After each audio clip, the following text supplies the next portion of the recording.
Welcome friends to the online course titled Health, Safety and Environmental Practices in Offshore and Petroleum Engineering. We are talking about lectures on module 2, where we are focusing on operational safety. In the last lecture we discussed about the risk assessment tool, how risk can be circumscribed with economic terms. Today in lecture 11 we are going to start with the hazard assessment. We will discuss also this in detail in the coming module lectures, so I call this hazard assessment 1. Before we move on to the hazard assessment, which is only a scenario, let us talk about realization of this in terms of, let us say, risk. There is one main application issue in risk assessment. Of course, we did risk assessment quantitatively with an example problem yesterday in the last lecture, but however, there is a very important application issue in risk assessment. The main issue is that risk assessment often relies on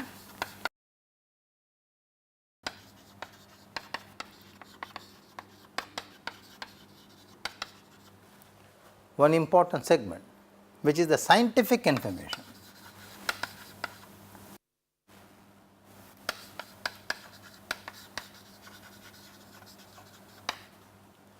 Now, I should put a condition here, relies on lack of scientific information. Why I am saying lack of? Because first of all, the information what you get as post accident scenarios, which are going to be useful input for risk assessment, all may not be scientific and all may not be authentic as well. Similarly, in case of Frank and Morgan analysis, whatever elements you are trying to convert from risk to economic terms in terms of composite exposure values, all may not be completely scientific. So, there is a lack of scientific information or in general lack of data, because the complete breakthrough of an accident scenario or even an hazard identification has not been developed to that level that all information you stack to understand the problem or diagnose the post event of an accident does not remain completely scientific. Some of them are not even reported in a chronological order. Some of them are anticipated, some of them are cooked up, some of them are exactly the representation of what has actually happened. But however, when every data is being given for diagnosis, the data always have the verification of the authenticity of the data. So, we can say risk assessment relies very often on lack of data. Now, one can ask me a question, how it is a serious issue? We all know risk assessment generally is probabilistic in nature.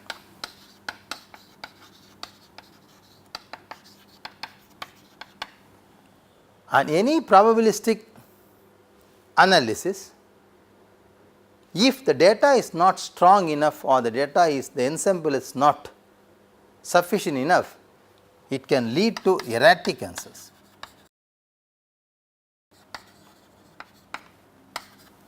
If the data is not, I should say gently, sufficient. So, that is what we say as lack of data. So, that is one of the important issue what we have in risk assessment, especially applied to offshore and petroleum engineering sector.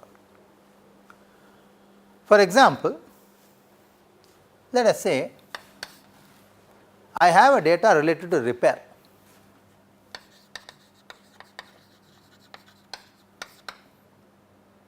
We have, let us say, data related to maintenance and repair, which we have collected